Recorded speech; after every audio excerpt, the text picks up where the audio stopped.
Hello everyone, सभी प्यारे बच्चों का वार्म वेलकम करता हूँ। 12 जुलाई की क्लास है अपनी। द हिंदू का सेकंड एडिटोरियल आज कवर करेंगे। कैन ऑफ वॉर्म्स इसका टाइटल है। नीट का जो पेपर लीक हुआ था ना, उस पेपर की लीक के बाद क्या डेवलपमेंट्स हुई हैं कंट्री में, और पेपर लीक की समस्या पे एक नया पर्सपेक्टिव इस आर्टिकल में आपको मिलेगा। बड़ा इंफॉर्मेटिव आर्टिकल है। इस चैनल का ऑब्जेक्टिव है, इन क्लासेस का ऑब्जेक्टिव है इंग्लिश को इंटरेस्टिंग और आसान बनाना, खास करके नॉन इंग्लिश बैकग्राउंड वाले हिंदी मीडियम वाले बच्चों के लिए। तो क्लास को हल्के माइंड से लेना है और कोशिश करना है कि इंटरेस्ट लेके हर चीज़ को आप सीखें। मैं आपको इंटरेस्टिंग तरीके से सिखाने की कोशिश करता हूँ। क्लास के अंत में इस क्विज़ को हमें सॉल्व करना है, इसी क्लास के ऊपर बेस्ड है। 10 में से आपको 10 नंबर मिल जाएं, ये आपका ऑब्जेक्टिव है। तो चलिए शुरू करते हैं लेक्चर को।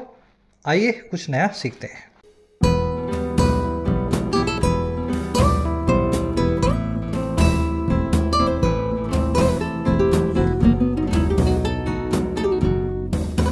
कह रहा है जी कैन ऑफ वॉर्म्स।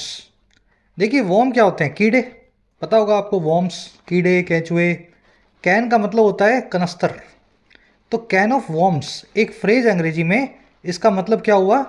देखो हिंदी में इसको बोलते हैं आफत की पुड़िया। अब वो समझ गए ना, कोई ऐसा मामला, ऐसी सिचुएशन जिसमें बहुत कंट्रोवर्सी निकल आए, बड़ी कॉम्प्लिकेशन हो जाए, उसको आफत की पुड़िया हिंदी में और अंग्रेजी में कैन ऑफ वॉर्म्स बोलते हैं। अब ये देखो, कैन ऑफ वॉर्म्स जो फ्रेज है, इसी के सिनोनिमस कई और फ्रेजेस भी हैं अंग्रेजी में, जैसे कि पेंडोराज बॉक्स, हॉर्नेट्स नेस्ट और मेयर्स नेस्ट। चारों फ्रेजेस एक वेरी कॉम्प्लिकेटेड और कन्फ्यूजन वाली सिचुएशन को बताते हैं। याद रखना, इन चारों को क्विज में आपसे पूछे गए हैं क्लास के अंत में। कह रहे जी एक कन्फ्यूजन वाली सिचुएशन हमारे सामने आ गई है, कैन ऑफ वॉर्म्स खुल गया है। अब ये कहाँ खुला है, इसके टाइटल पैराग्राफ से देखेंगे। Just a minute. कह रहे the government must ensure greater transparency in NEET. कह रहे सरकार को इंश्योर करना पड़ेगा, सरकार को सुनिश्चित करना ही पड़ेगा। इंश्योर बड़ा ही कॉमन सा वर्ड है, इसका मीनिंग मैं लिख करके नहीं लाया हूँ। किसी चीज़ को पक्का या सुनिश्चित करना, और किस चीज़ को? और ज़्यादा ट्रांसपेरेंसी को, क्लैरिटी को, पारदर्शिता को नीट के एग्ज़ाम में। अभी कंट्रोवर्सी हो गई, लेकिन पता किसी को कुछ नहीं है पेपर सच में लीक हुआ भी था या नहीं भी हुआ है ना, इस पे भी कन्फ्यूजन है। तो इतना बड़ा एग्ज़ाम जिसमें लाखों बच्चे बैठ रहे हैं, उनके भविष्य का सवाल है, इसमें ट्रांसपेरेंसी ज़रूर सरकार को बरतनी चाहिए। सरकार, गवर्नमेंट सब्जेक्ट है, मस्ट इंश्योर इसकी वर्ब है पिंक में। आर्टिकल जब मेरे साथ आप पढ़ेंगे, ध्यान रखना आप पढ़ेंगे, मैं नहीं पढ़ रहा हूँ, ये मुझे तो आता है, मैंने तो पढ़ लिया पहले ही। आपको जब मेरे साथ पढ़ना है तो साथ में ग्रीन और पिंक कलर वाले वर्ड्स पे ध्यान देते हुए चलना है। ग्रीन कलर में आपको मिलेंगे सारे सब्जेक्ट्स और पिंक कलर में सारी वर्ब्स मिलेंगी। सब्जेक्ट वर्ब जब तक नहीं मिलाओगे तब तक सेंटेंस की आत्मा आपकी पकड़ में नहीं आएगी। चलिए, ट्रांसपेरेंसी के लिए एक और अच्छा वर्ड है, एडवांस वर्ड है। आगे आपको इस आर्टिकल में वो देखने को मिलेगा, मैं लिख देता हूँ, लिम्पिडिटी। ठीक है, पारदर्शिता को बोलते हैं, एडवांस्ड और नया वर्ड है, आगे आर्टिकल में आएगा। चलिए वो आर्टिकल की वोकैब पर नजर डालते हैं। सारे वर्ड्स मोटे मोटे शुरू में एक साथ देख लो ताकि आप इसको स्मूथली पढ़ सको। क्लास को एक लाइक ज़रूर देना, आपके लाइक्स और आपके शेयर्स की वजह से ही मुझे ऊर्जा मिलती है, फ्यूल मिलता है इन क्लासेस को रिकॉर्ड करने का। टाइम निकालता हूँ ऑफिस के बाद, घर के बाद, परिवार के बाद, है ना। आपके प्यार से ही चैनल चल रहा है। मॉक टेस्ट पासिस के लिए टेक्स्ट बुक की सेल अभी एक्टिव है। 500 रुपीज़ के प्राइस पे आपको 1 साल का ईयरली प्रो पास मिल रहा है, जिसमें 700 से ज़्यादा एग्ज़ाम्स और 70-75 हज़ार, इनफैक्ट 80,000 मॉक टेस्ट आपको अवेलेबल हो जाते हैं। अब इसमें SSC, banking, Railways, defence, steno, EPFO सभी एग्ज़ाम्स इंक्लूडेड हैं। आपको एक ही पास लेना है, आप जितने भी एग्ज़ाम प्रिपेयर कर रहे हैं। पास का बेनिफिट लेने के लिए, इस सेल का बेनिफिट लेने के लिए कमेंट सेक्शन में जाएं, आपको दिखाएगा टेक्स्ट बुक का लिंक पे क्लिक करें। जो भी प्राइस दिखा रहा हो आपको उस पर कूपन लगाना है YT10। जैसे इस कूपन को लगाएंगे आपका पास का प्राइस कट के हो जाएगा। इनफैक्ट आज मैं देख रहा था शायद 494 हो गया है, 500 रुपये से भी कम है। तो take benefit of the sale and make sure to use the coupon YT10 to save your money. चलिए वोकैब शीट शुरू करेंगे डॉग से। अब डॉग मतलब कुत्ता, सबको पता है अपने को, लेकिन डॉग एक वर्ब भी है। नाउन फॉर्म में कुत्ता हो गया, वर्ब फॉर्म में इसका मतलब होता है किसी के पीछे डॉगी की तरह पड़ जाना, उसको परेशान करना, उसका पीछा करना, उसको खिजाना, चिढ़ाना, है ना, जब आप डॉगी वाला कुछ काम करने लगते हैं, then you are dogging somebody. ये वर्ब फॉर्म बन जाएगी डॉग, डॉग्ड, डॉग्ड, डॉगिंग, है ना, जैसे बनाना चाहें। She felt that someone was dogging her. उसने ऐसा फील किया कि कोई उसका पीछा कर रहा था, डॉगी की तरह उसके पीछे पीछे आ रहा था। उसी तरीके से the allegations of right wing nationalism have been डॉगिंग the government. जो आरोप हैं वहाँ दक्षिणपंथी नेशनलिज्म के, राष्ट्रवाद के, एक्सट्रीम राइट विंग जो है विचारधारा के, वो डॉग कर रहे हैं, पीछा कर रहे हैं, परेशान कर रहे हैं, अनॉय कर रहे हैं हमारी सरकार को। तो ये डॉग वर्ड वर्ब फॉर्म में आप आर्टिकल में आज देखेंगे, वर्ब की थर्ड फॉर्म एडजेक्टिव बना होगा। अब डॉग्ड चीज़ कौन सी होगी? ऐसी चीज़ जिसका पीछा किया जा रहा है, जिसको परेशान किया जा रहा है ना, जो डॉग्ड है। चलिए आगे बढ़ते हैं। हाउंड भी बोलते हैं डॉग को, कुत्ते को हाउंड बोलते हैं अंग्रेजी में, इसलिए हाउंड वर्ब भी आप जो है डॉग से कनेक्ट कर सकते हैं। अगला जो वर्ड है अपने पास ये है जी मॉर्फ। देखिए मॉर्फ का मतलब होता है रूप बदल देना। मॉर्फ जो होता है ना, ट्रांसफॉर्मेशन का, समझ के, ट्रांसफॉर्मेशन जो है वो बताता है, एकदम रेडिकल चेंज आ जाना किसी चीज़ में। To undergo a drastic change in form. जैसे 5 साल का बच्चा अगर आप 15 साल 10 साल बाद उससे मिलेंगे तो वो अचानक से आपको, है ना, एकदम यंग लड़का या लड़की दिखाई देगा, उसका पूरी बॉडी, उसका पूरा जो है एटीट्यूड चेंज हो जाएगा। तो आप बोल सकते हैं कि बच्चे जब एडोलिसेंट्स होते हैं तो वो मॉर्फ हो जाते हैं। The flooding river morphed into a giant sea. जो फ्लडिंग रिवर थी, बाढ़ से प्रभावित नदी थी, वो बदल गई एक बहुत बड़े समंदर में, जाइंट सी में, मॉर्फ हो गई। एंड एनगल्फ द सिटी, और एनगल्फ कर गई, गप कर गई, खा गई पूरी सिटी को। एनगल्फ करना यानी एकदम, समझ गए ना, किसी चीज़ को घेर के अपने अंदर ले लेना। एनगल्फ कर दिया इस नदी ने पूरे शहर को। चलिए ट्रांसफॉर्म, चेंज, मॉर्फ के सिनोनिम है। You will see this word in the article today. अगला वर्ड है थ्रेडबेयर। आपके लिए नया है लेकिन बड़ा आसान है, इसको ब्रेक करके समझते हैं। थ्रेड का मतलब है धागा, और बेयर का मतलब है विदाउट एनी कवरिंग, निर्वस्त्र, न्यूड बोल सकते हैं आप इसको, है ना, बेयर को।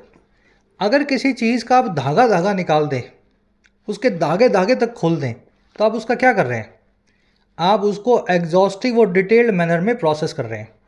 मैंने आपको कोई चीज़ बताई और एकदम धागे खोल के बताई, ये ऐसे, ये ऐसे, ये ऐसे, और फाइनल आउटकम ऐसा, जैसे मैथ्स में होता है ना, फिजिक्स में होता है।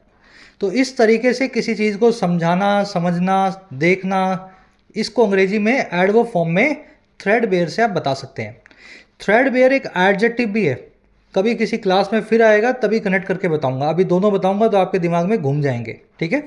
एडवर्ब फॉर्म में थ्रेडबेयर का मतलब होता है धागा धागा खोल देना। The investigations into the companies practices was conducted threadbare. जो इन्वेस्टिगेशन थी, जो जांच थी कंपनी की प्रैक्टिसेस में, कंपनी के कामकाज में, उसको कंडक्ट किया गया था धागा धागा खोल करके, बड़े ही डिटेल्ड मैनर में। और कैसे?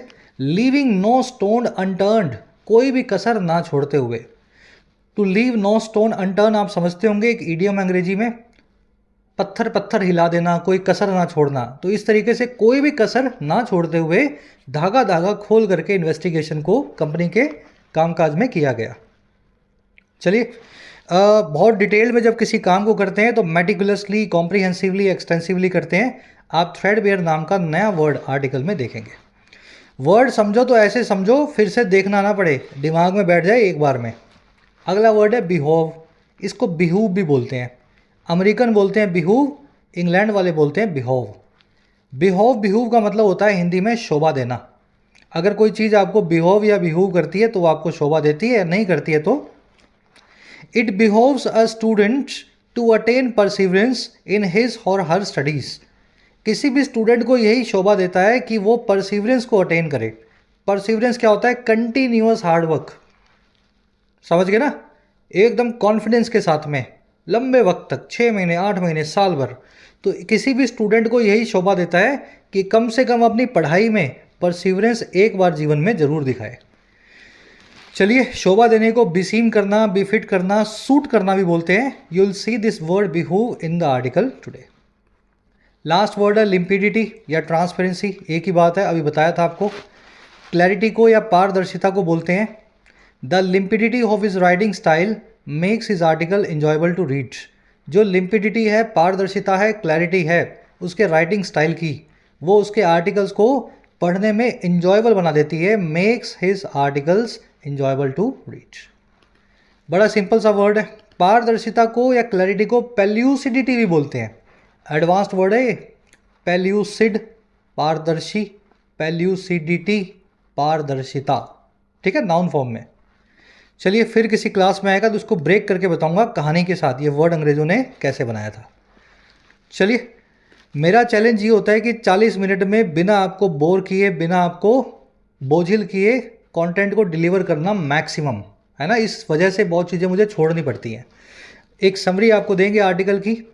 नीट का एग्ज़ाम कैंसिल हो गया, रिशेड्यूल हो गया, 18 जुलाई को फिर से होने वाला है। बच्चे जो है सोशल मीडिया पे और फिजिकल फॉर्म में भी बड़ा जो है विरोध कर रहे हैं नीट के पूरे कामकाज का। हमारा आर्टिकल ये कह रहा है कि इतना बड़ा एग्ज़ाम है, आपने इसकी जांच अच्छे से अभी तक क्यों नहीं करवाई।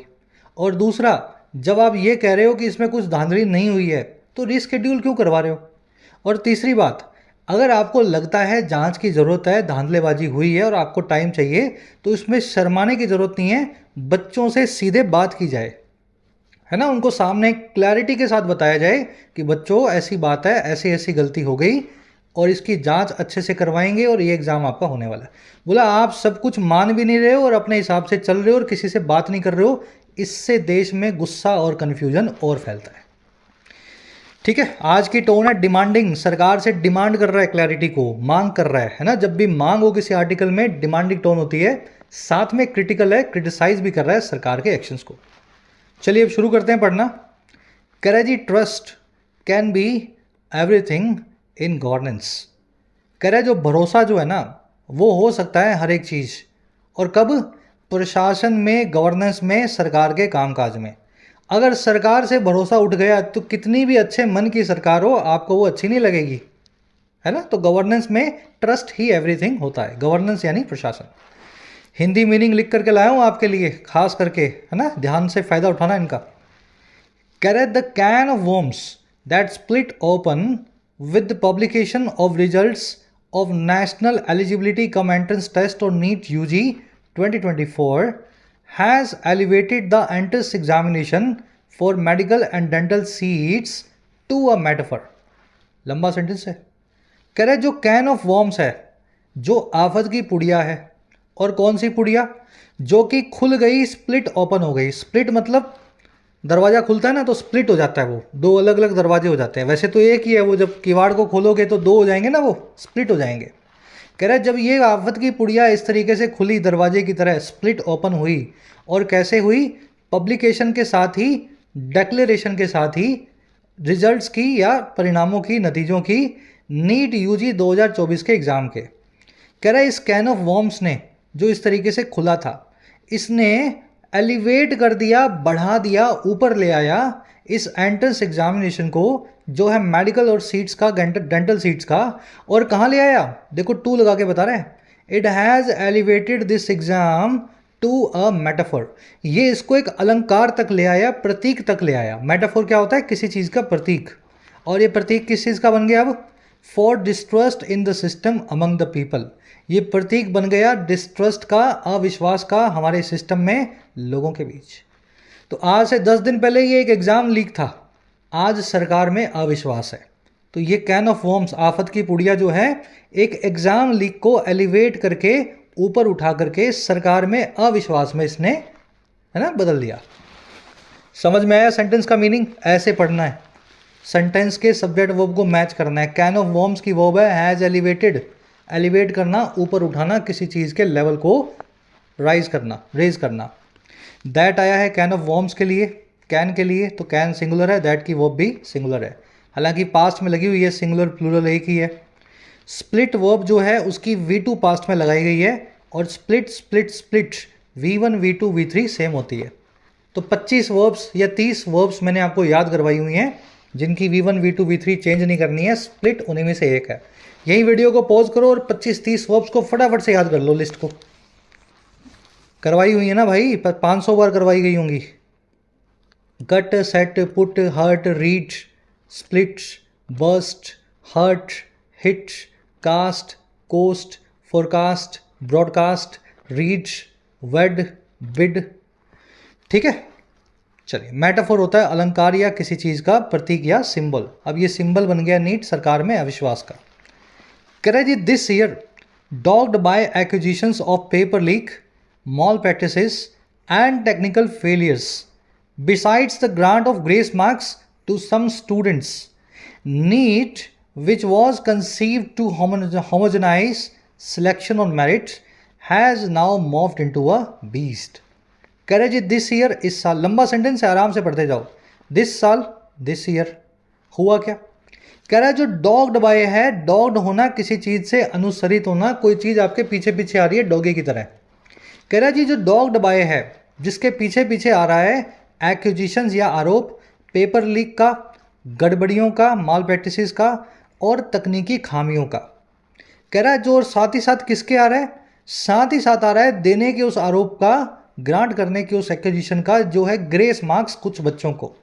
कह रहा है ये जो नीट एग्जाम है ना, जो इस प्रकार का है, जिसके पीछे पीछे ये सारी एक्विजिशंस कुत्ते की तरह, डॉगी की तरह आ रही हैं, पेपर लीक की, गड़बड़ियों की, टेक्निकल फेलियर की और ग्रेस मार्क्स की। कह रहा है ये नीट एग्जाम जो है ना इस साल, जिस एग्जाम को कंसीव किया गया था, गढ़ा गया था, बुना गया था, कंसीव करना किसी चीज़ की नींव रखना, बनाना, और क्यों? ताकि समरूप बनाया जा सके, होमोजेनाइज किया जा सके, एक रूप बनाया जा सके सिलेक्शन ऑन मेरिट की प्रोसेस को। कह रहा है ये नीट एग्जाम अब मॉर्फ इनटू कर गया, ये बदल गया, और किस में बदल गया? एक बीस्ट में, एक दानव में। और बीस्ट कौन है ये? Beast that is far removed from its original idea. ये वो बीस्ट है जो फार रिमूव्ड फ्रॉम है, कोसों दूर है अपने ओरिजिनल आइडिया से। तो हमने बनाया तो इसको अच्छे काम के लिए था, नीट को, लेकिन बन गया ये कुछ और। ये एक ऐसा दानव बन गया जो हमारे ख्यालों से कोसों दूर है, फार रिमूव फ्रॉम है। अब सेंटेंस की स्ट्रक्चर देखेंगे। देखो सारा भूल जाओ, सेंटेंस इतना ही है। नीट है आपका सब्जेक्ट और वर्ब है इसकी has morphed into. NEET has morphed into a beast, sentence इतना ही है। फिर बाकी क्या है? सर ये बीच में बताया गया नीट के बारे में, वो नीट जिसको कंसीव किया गया था, बनाया गया था समरूप बनाने के लिए, होमोजीनियस बनाने के लिए, एक रूप बनाने के लिए सिलेक्शन प्रोसेस को। और ये कह रहा है ये कब बदला? ये बदला है दिस ईयर, इस साल। और ये नीट कौन है? ये वही नीट है जिसके पीछे डॉगी की तरह आ रही हैं, डॉग्ड बाय है इन सभी के एक्विजिशन से। ऐसे बना ये सेंटेंस। ये पूरा का पूरा पार्टिसिपल फ्रेज है, वर्ब की थर्ड फॉर्म से शुरू हो रहा है, पास्ट पार्टिसिपल से। NEET which is dogged by accusations of all these things. बढ़े आगे। कंसीव करना, किसी चीज़ को बुनाना, बुनना, गढ़ना, है ना। मॉर्फ इनटू होना, एकदम बदल जाना, परिवर्तित हो जाना, ट्रांसफॉर्म हो जाना। फार रिमूव्ड फॉर, कोसों दूर, वेरी डिफरेंट फ्रॉम समथिंग। चलिए और आगे बढ़ते हैं। कह रहा the Supreme Court of India on Thursday rescheduled the NEET UG hearing to July 18। कह रहे सुप्रीम कोर्ट ऑफ इंडिया ने थर्सडे को, गुरुवार को, रीस्केड्यूल कर दिया, फिर से स्केड्यूल बना दिया नीट यूजी के एग्ज़ाम की हियरिंग का जुलाई 18 तक। अर्थात जुलाई 18 को एग्ज़ाम नहीं है, इसकी हियरिंग है ना, इसकी सुनवाई है केस की। और क्यों?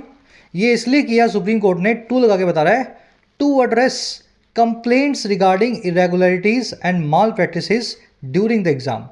एड्रेस करने के लिए, संबोधित करने के लिए, हल निकालने के लिए उन कंप्लेंट्स का, शिकायतों का, जो इन चीज़ों से जुड़ी थी, रिगार्डिंग थी इरेगुलरिटीज से, गड़बड़ियों से और मॉल प्रैक्टिसेस से, उल्टे सीधे कामों से, जो हुई थी ड्यूरिंग द एग्ज़ाम, इस नीट नाम के एग्ज़ाम के दौरान। और ये कौन सा एग्ज़ाम है भाई? वर्ब की थर्ड फॉर्म लगा के इसके बारे में बता रहा है, पार्टिसिपल फ्रेज बना के। वो एग्ज़ाम कंडक्टेड बाय एनटीए, जो करवाया गया था, कंडक्ट करवाया गया था नेशनल टेस्टिंग एजेंसी के द्वारा। तो सेंटेंस ऐसा बना हुआ आपका। Supreme Court of India subject है, थर्सडे को इसने रिस्केड्यूल किया, रिस्केड्यूल्ड इसकी वर्ब है, वर्ब की second form past simple tense. ठीक है। अच्छा, पास्ट सिंपल टेंस क्यों लगा है? क्योंकि यहाँ पे पास्ट का टाइम आपको दे दिया गया है। थर्सडे लिख दिया तो ये काम पास्ट में हो गया, पास्ट में काम हो गया, तो अब इसमें प्रेजेंट टेंस नहीं लगेगा। आप ऐसा भी नहीं लिख सकते द सुप्रीम कोर्ट हैज़ रीस्केड्यूल्ड, गलत हो जाएगा ये। थर्सडे दे दिया ना, पास्ट का टाइम आ गया, पास्ट का टाइम आते ही प्रेजेंट परफेक्ट टेंस का इस्तेमाल अंग्रेजी में नहीं होता है। करवा चुका हूँ आपको ये सब, ग्रामर सीरीज़ खोल लेना भाई, 1 2 3 5 10 दिन दो, अपना इंग्लिश का बेसिक्स तैयार करो। वहाँ से चैनल होम पेज पे आपको प्लेलिस्ट मिलेगी। चलिए फिर क्या हुआ आगे? ये हुआ, अ CBI investigation into the charges is on going. एक सीबीआई की जांच जो है इन सभी चार्जेस आरोपों में चल रही है, ऑन गोइंग है। कह रहा है meanwhile the centre has leaned heavily on a reports. कह रहा है इसी सब के चलते मीनवाइल जो सेंटर है वो लीन हैविली कर रहा है। लीन मतलब झुक जाना, हैविली मतलब पूरे वजन के साथ। सेंटर पूरे वजन से झुक गया है, डिपेंडेंट हो गया है, उसने अपना रुख बदल दिया है। और किस चीज़ के ऊपर? एक रिपोर्ट के ऊपर। और ये रिपोर्ट क्या है? Data analysis. ये रिपोर्ट कुछ नहीं है, डेटा का ही विश्लेषण है, एनालिसिस है। और कहाँ से आई है? सबमिटेड बाय आईआईटी मद्रास, जो सबमिट की है आईआईटी मद्रास ने। और क्या करती है? एग्जामिनिंग द रिजल्ट्स टू सी, जो एग्जामिन करने वाली है रिजल्ट्स को, ये देखने के लिए, सी करने के लिए। और क्या करने के लिए? If mall practices have occurred, कि क्या कोई गड़बड़ी हुई है। छोटे छोटे पीस करके बता दिया पूरा सेंटेंस। तो हमारा सीबीआई इन्वेस्टिगेशन जो है वो चल रहा है और सेंटर ने पूरा वजन डाल करके सहारा ले लिया इस रिपोर्ट का, जो आईआईटी मद्रास का एक डेटा एनालिसिस है और जो एग्जामिन करने वाला, जांच करने वाला है नीट के रिजल्ट्स को, ये देखने के लिए कि क्या कोई गड़बड़ी, कोई माल प्रैक्टिसेस अकर हुई है, घटना घटित हुई है। चलिए सेंटेंस देख चुके हैं, अब आगे बढ़ते हैं। The reports executive summary claimed that there was no abnormality. Report की जो एग्जीक्यूटिव समरी है, एग्जीक्यूटिव समरी क्या होती है? किसी भी रिपोर्ट के 100 पन्नों को आधे पेज में अगर समराइज कर दिया जाए ऊपर के अधिकारियों के पढ़ने के लिए, उनके पास पूरा टाइम नहीं होता, तो एग्जीक्यूटिव यानी ऊपर का सबसे बड़ा अधिकारी अगर उस रिपोर्ट को पढ़े, आधे पन्ने में पढ़ना चाहे 15 मिनट में, तो वो जो समरी है ना, उसमें ये दावा किया गया है, वो समरी क्लेम्ड कि कोई भी एबनॉर्मलिटी, कोई भी नयापन इस जो है नहीं है। एबनॉर्मलिटी क्या होता है? कोई, समझ गए ना, कुछ हट के कोई काम हुआ हो। और कौन सी एबनॉर्मलिटी है? That was discovered in a centre and city wise analysis, जो डिस्कवर की गई हो सेंटर वाइज और सिटी वाइज एनालिसिस में। कह रहे that was done for 2 years, जो किया गया था 2 सालों के लिए। तो इन्होंने सिटी और सेंटर देखा, नीट के कहाँ का एग्जाम हुए हैं, उनका एनालिसिस किया, 2 साल का एनालिसिस किया, और उसके हिसाब से समरी में तो ये लिख दिया कि हमारे हिसाब से सब कुछ नॉर्मल सी, सब चंगा सी, there was no abnormality in the, समझ गए ना, नीट एग्जाम। एग्जीक्यूटिव समरी की वर्ब है क्लेम्ड, एबनॉर्मलिटी की वर्ब है वॉज, देयर से क्लोज शुरू हुआ है इसलिए वर्ब को सब्जेक्ट से पहले रखा गया है। एबनॉर्मलिटी सिंगुलर है तो वर्ब सिंगुलर है, एबनॉर्मलिटी जो लिखा होता तो वर्ब भी वर्ब लगती, प्लूरल आती। दैट आया इसके लिए, एबनॉर्मलिटी के लिए, वर्ब है इसकी वॉज डिस्कवर्ड, पैसिव वॉइस में वॉज डिस्कवर्ड। एनालिसिस के लिए दैट आया, दैट की वर्ब है वॉज डन। चलिए आगे बढ़ते हैं। कह रहा है the analysis was carried out for the top 1.4 lakh ranks in the country. ये पूरा एनालिसिस जो है कैरी आउट किया गया था, अंजाम दिया गया था टॉप 1.5 लाख या 1.4 लाख रैंक के बच्चों का पूरे देश में। कैरी आउट करना, किसी चीज़ को अंजाम देना। कह रहा it further stated that there was no evidence of either mass malpractice or a localise set of candidates benefiting. कह रहा है ऐसा इसमें और आगे बताया गया रिपोर्ट में कि कोई एविडेंस है ही नहीं, देयर वॉज नो एविडेंस, कोई सबूत है ही नहीं। कह रहा है या तो ऑफ इधर, या तो इस चीज़ का कि मास मॉल प्रैक्टिस हुई हो, बड़े स्केल पे गड़बड़ी हुई हो। मास मतलब बड़े स्केल पे, मॉल प्रैक्टिस यानी गड़बड़ी, दुराचार। या फिर localised sets of candidates benefit हुए हों, किसी लोकल एरिया के किसी सेंटर, सिटी स्पेसिफिक जो है कैंडिडेट्स को कुछ फ़ायदा मिला हो। तो ऐसा इस रिपोर्ट में लिखा है कि दोनों में से कोई भी चीज़ के एविडेंस हमें नहीं मिले। इट आया रिपोर्ट के लिए, वर्ब है इसकी स्टेट इट, रिपोर्ट ने ऐसा कहा, स्टेट किया। एविडेंस की वर्ब है वॉज, एविडेंस यानी प्रूफ या सबूत, माल प्रैक्टिस यानी गड़बड़ी, है ना, गलत काम, दुराचार। कह रहा the overall increase of marks among students, a charge that was laid out initially is attributed to the 25% reduction in syllabus. जो ओवरऑल इंक्रीज हुआ है मार्क्स में बच्चों के बीच, मार्क्स एकदम समझ गए 90 पार कर गए, 95 परसेंटाइल निकल गए आगे।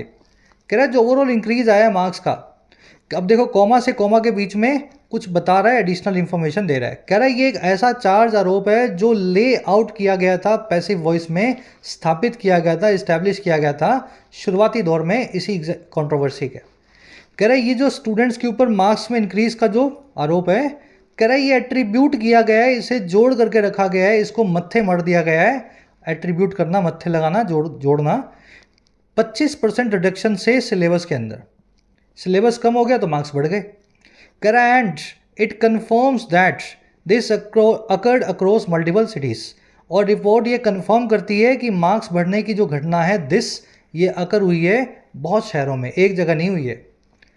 समझ गए ना। ओवरऑल इंक्रीज की वर्ब है इज एट्रीब्यूटेड टू, इंक्रीज को एट्रीब्यूट किया गया है, जोड़ के रखा गया है।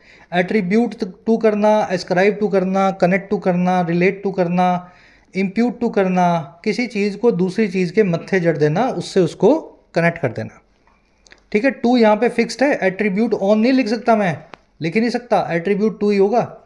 माई success can be attributed to my perseverance, मेरी कामयाबी को आप जोड़ करके रख सकते हैं, एट्रीब्यूट टू कर सकते हैं मेरी परसिवरेंस से, मेरे अंदर की हार्डवर्क से। चलिए, लेआउट करना, किसी चीज़ को स्थापित करना, एस्टैब्लिश करना। कह रहा है जी however outrage among student applicants on social media continues, फिर भी जो आउटरेज है, जो गुस्सा है, गुब्बार है गुस्से का, आउटरेज एक्सेसिव एंगर होता है, गुब्बार होता है बच्चों के बीच सोशल मीडिया पे, वो अभी भी जारी है। चलिए, फर्स्ट पैराग्राफ हो गया, आपको इसने रिपोर्ट के बारे में बताया क्या चल रहा है। छोटा सा कॉन्सेप्ट है ग्रामर का।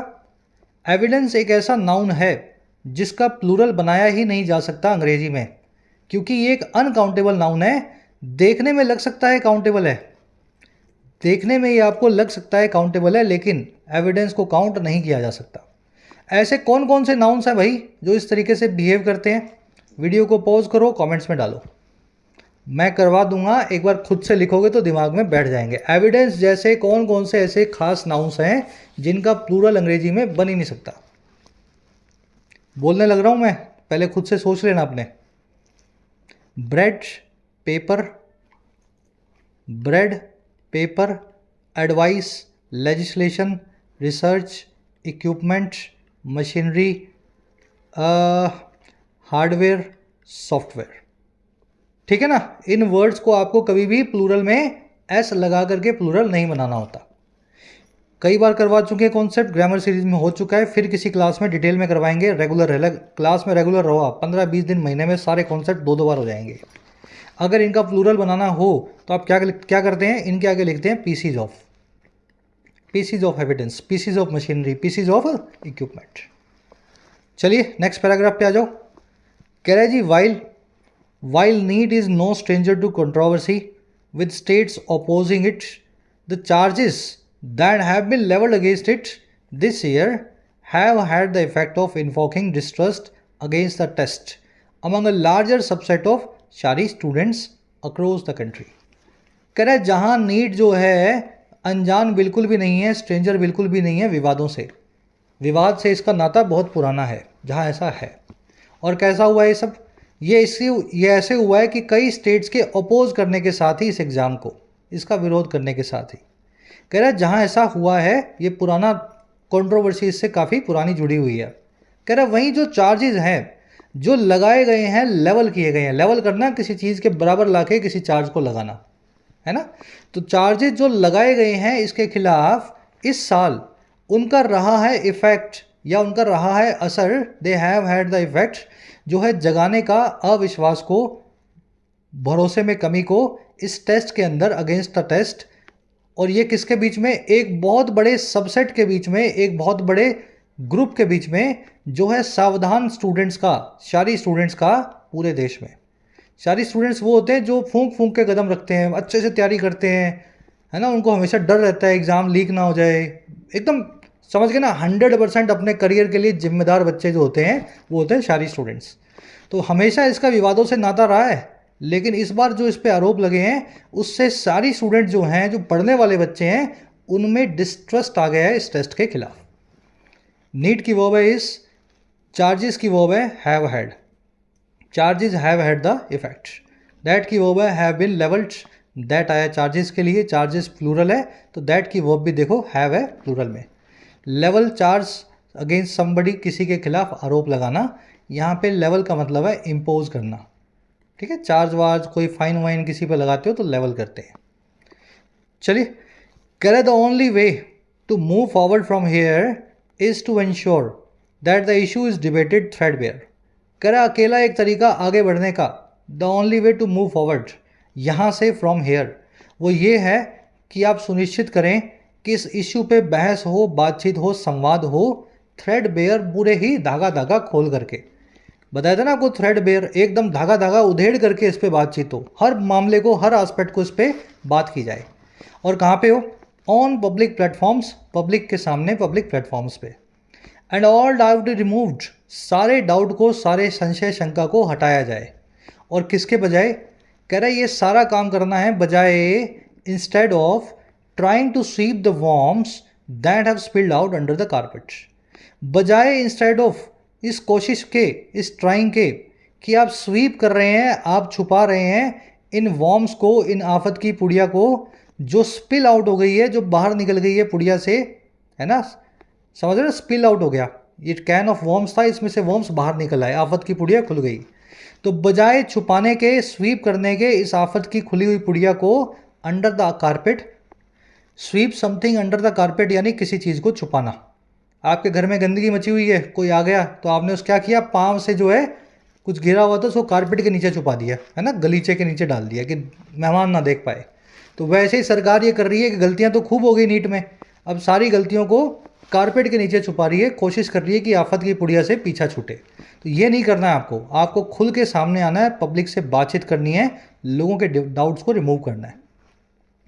द ओनली वे की वो इस इशू की वो इज डिबेटेड, एंश्योर करना है दो चीज़ों को कि the issue is debated, the issue is, एक सेकेंड बना, the issue is debated and all doubt is removed, है ना। तो इन दोनों चीज़ों को इंश्योर करना है सरकार को। दोनों चीज़ें जो हैं दैट के बाद में एंड कंजंक्शन से जुड़ी हुई हैं। थ्रेड वेयर आप ऑलरेडी देख चुके हैं।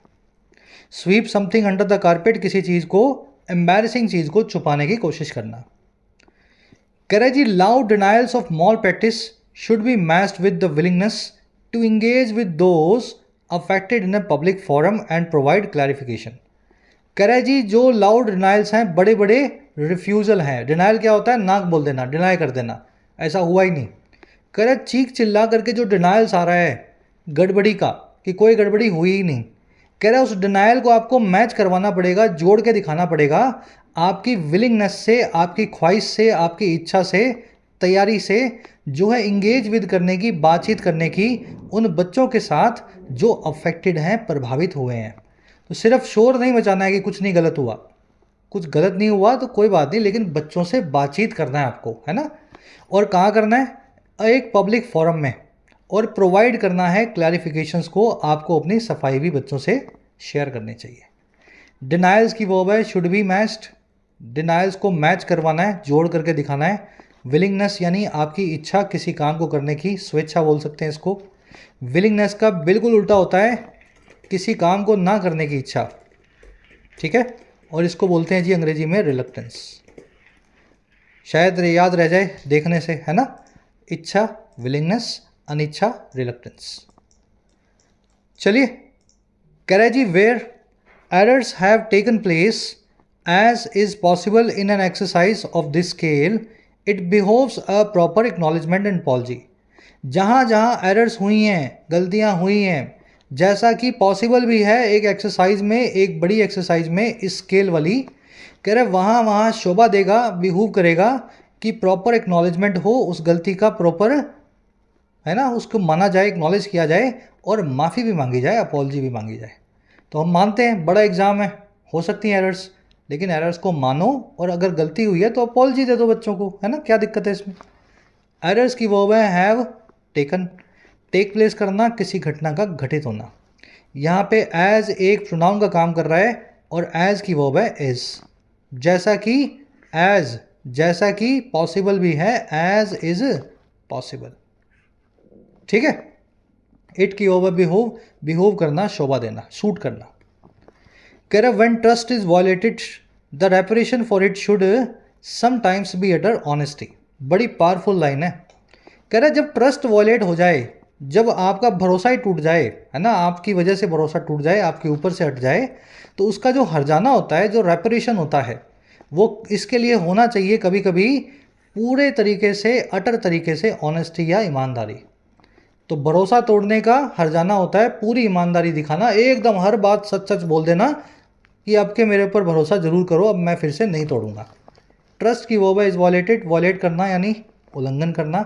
रेपरेशन यानी हर्जाना, किसी चीज़ के ऊपर क्या बोलते हैं उसको, क्षतिपूर्ति बोलते हैं, हानिपूर्ति बोलते हैं, है ना, हर्जाना। गवर्नमेंट की वर्ब है मस्ट। अच्छा, गवर्नमेंट वाला सेंटेंस आगे आएगा। अटर का मतलब होता है पूर्ण, कंप्लीट, एब्सोल्यूट। इसको निरा भी बोल सकते हैं, निरी, है ना। कह for the longer term the government must introduce greater limpidity in the examination process. अगर लंबे दौर में देखें तो सरकार को इंट्रोड्यूस करना चाहिए और ज़्यादा लिम्पिडिटी को, पारदर्शिता को एग्जामिनेशन प्रोसेस में। अच्छा, और क्या करना चाहिए? And make sure that the NTA and its line agencies remain committed to maintaining transparency. और सुनिश्चित करना चाहिए कि जो नेशनल टेस्टिंग एजेंसी है और इसके नीचे की जो छोटी एजेंसीज हैं वो बनी रहती हैं वचनबद्ध या कमिटेड मेंटेन करने को लेकर के इसी पारदर्शिता को। तो ये काम सरकार लंबे दौर में कर सकती है। गवर्नमेंट मस्ट इंट्रोड्यूस, गवर्नमेंट को इंट्रोड्यूस करना चाहिए लिम्पिडिटी यानी पारदर्शिता। और गवर्नमेंट मस्ट मेक श्योर, दो वर्ब्स हैं, यहाँ भी मस्ट लगा हुआ है, दूसरी बार लिखने की जरूरत नहीं है मेक से पहले। तो government must introduce and government must make sure. Anti and line agencies की वर्ब है रिमेन। कमिटेड टू के बाद में वर्ब की आईएनजी फॉर्म क्यों लगी है आज नहीं बताऊंगा, बहुत बार करवाया कॉन्सेप्ट, शायद 5 दिन पहले ही आया था। स्पेशल वो ऐसे वर्ड्स, ऐसे एडजेक्टिव्स जिनमें टू के बाद में वर्ब की आईएनजी फॉर्म आती है। Courage it might also be the opportunity to set right other issues raised about the conduct of the examination itself. कह रहे ये एक मौका भी हो सकता है, it might also be an opportunity, कि आप सेट राइट करें, आप सुधारें, सही करें दूसरे उन इश्यूज़ को जो रेज किए गए हैं, उठाए गए हैं कंडक्ट को लेकर के, करवाए जाने को लेकर के, इस एग्जामिनेशन के खुद के। तो एक मौका आपके पास ये भी है, आप उन इश्यूज़ को भी इस बहाने सॉल्व कर दें। Including security checks on students, जिसमें शामिल है स्टूडेंट्स पे सिक्योरिटी चेक्स, है ना। बहुत ज़्यादा सिक्योरिटी होती है इसमें, क्या कपड़े पहने इसका ड्रेस कोड भी बनाया जाता है, ऐसा मैंने सुना है नीट के बच्चों का, ये नहीं पहन सकते, है ना, इसमें चीटिंग हो जाएगी इस तरीके से। तो सिक्योरिटी चेक्स जैसे जो कंसर्न्स उठे हुए हैं उनको भी सरकार अब यहाँ पे एड्रेस कर सकती है। इट की वर्ब है माइट बी। चलिए रैप अप करेंगे क्लास को। एक ग्रामर कॉन्सेप्ट है, फटाफट इसको भी देख लो। देखो, अपोज के बाद में आपने कभी कभी टू देखा होगा और कभी कभी नहीं देखा होगा, तो आपको समझा दें, अपोज के बाद में टू लगता ही नहीं है। जब टू लगता है वो लगता है ऑब्जेक्ट नाम की वर्ब के बाद, किसी चीज़ के ऊपर ऑब्जेक्शन दिखाना, किसी चीज़ के ऊपर, है ना, विरोध दिखाना। तो अपोज तो बिना टू के और ऑब्जेक्ट जो है टू के साथ में आता है। अब ये दोनों वर्ब्स एक ही वर्ब्स हैं, एक ही मीनिंग रखती है, लेकिन एक तो अपने बाद में प्रेपोजिशन ले रही है और दूसरी नहीं ले रही। तो ऐसी वर्ब्स के जोड़े आपको याद कर लेने हैं। सीक और लुक फॉर यानी ढूंढना, एक ही बात है। लुक के बाद में फॉर आएगा, सीक के बाद में नहीं आएगा। आंसर और रिप्लाई टू भी एक ही बात है ना, जवाब देना। कंप्राइज और कंसिस्ट ऑफ भी एक ही बात है, किसी चीज़ से मिल के बना होना। किताब मिल के बनी है पन्नों से, घर मिल के बना है कमरों से या लोगों से, तो कंसिस्ट के बाद में ऑफ आता है, कंप्राइज के बाद में नहीं आता है। रीच और अराइव एट एक ही बात है। मैरी और अलाइन विद एक ही बात है। इनहैबिट और लिव इन यानी रहना एक ही बात है, लिव के बाद में इन, इनहैबिट के बाद में नहीं। तो ये याद कर लो सारी वर्ब्स, वेट, अवेट, है ना, क्या फ़र्क है इनमें। क्वेश्चंस इन पे आपको मिलेंगे और कैसे मिलेंगे ये क्वेश्चंस मैं आपको दिखा देता हूँ। In order to seek for solutions to the problem the management called a meeting. Seek for करने के लिए, ढूंढने के लिए सॉल्यूशंस को इस प्रॉब्लम के, मैनेजमेंट ने मीटिंग बुलाई। सीक फॉर गलत हो जाएगा, फॉर लगाना ही है तो यहाँ पे लिख दो लुक फॉर, ठीक है। और अगर आपको सीक रखना है तो फिर फॉर को निकाल दो। दोनों का मीनिंग सेम है, लेकिन लुक अपने बाद में फॉर लेगा, सीक नहीं लेगा। The committee answered to the concerns raised by those who objected the new policy and agreed to investigate into the suggestions. एक काम करते हैं, ये सेंटेंस मैं आपको होमवर्क के तौर पे दूंगा। इसमें 3 एरर्स हैं, इसमें 3 एरर्स हैं भाई साहब, तीनों को सॉल्व करना है। कॉन्सेप्ट आपने सीख लिया, ठीक है ना। चलो तीनों एरर्स को डालो कमेंट्स में, और ताकि पक्का हो सके कॉन्सेप्ट आपके दिमाग में, है ना। दूसरा वाला देख लो, पैसेंजर्स वर वेटिंग या वेटिंग द बस, पैसेंजर्स बस का इंतज़ार कर रहे थे। प्रेपोजिशन यहाँ लगी नहीं हुई, अगर फोर लग जाता तो फिर वेट आ जाता, फोर यहाँ पे लगा नहीं हुआ।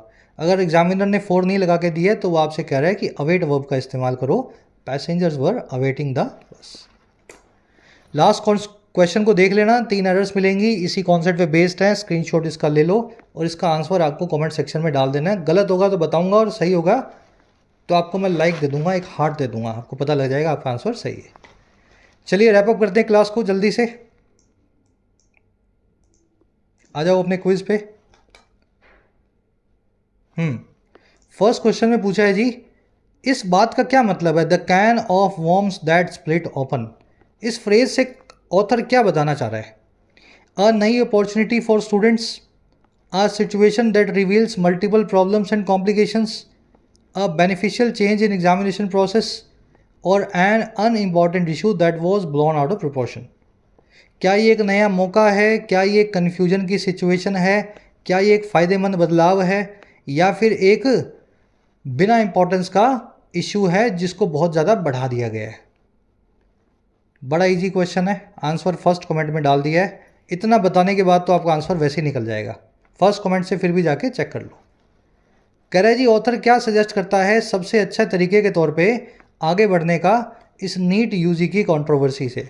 तो चारों में से क्या करे सरकार जिससे इस कंट्रोवर्सी को पीछे छोड़ सके?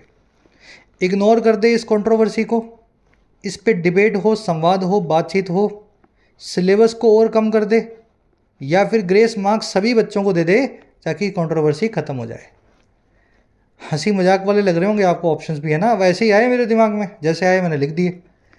चलो आंसर फर्स्ट कमेंट में डाल दिया है। बड़े ही प्रीलिम्स लेवल के निहायती 8 आने के क्वेश्चन हैं आज के, बड़े इजी क्वेश्चंस हैं।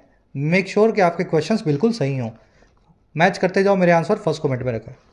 पेंडोरा बॉक्स का मीनिंग पूछा है आपसे, मेयर्स नेस्ट का मीनिंग पूछा है आपसे, थ्रेड बेयर का क्या मीनिंग होता है, ऑफ कोर्स ये वर्ड आपको करवा चुके हैं। एक काम करता हूँ, आप खुद ही लिख दो इसका मीनिंग, ठीक है। थ्रेड बेयर का मीनिंग आपसे पूछा है।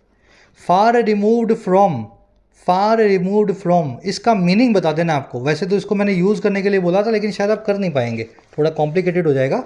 तो फार रिमूव्ड फ्रॉम इस फ्रेज को हिंदी में क्या बोलते हैं?